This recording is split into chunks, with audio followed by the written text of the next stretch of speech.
Every hostel owner knows the mess eats the profit. Almost nobody knows exactly how much. Mess planning fixes that, and it starts with a simple idea. You plan one day at a time, the way a real kitchen actually works. Open the page on a day you haven't planned, and it is deliberately blank.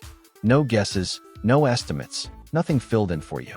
Press Create, and today starts from your weekly menu, already priced from your own recipes and your own ingredient rates. Now it is yours. Swap a dish, add a meal your menu doesn't have, or set how many people you are really cooking for today.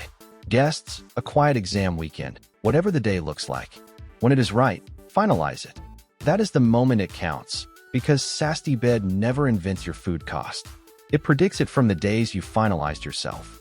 One finalized day is enough to begin. Finalize a few more, and your weekly shopping list and your monthly food costs sharpen with everyone.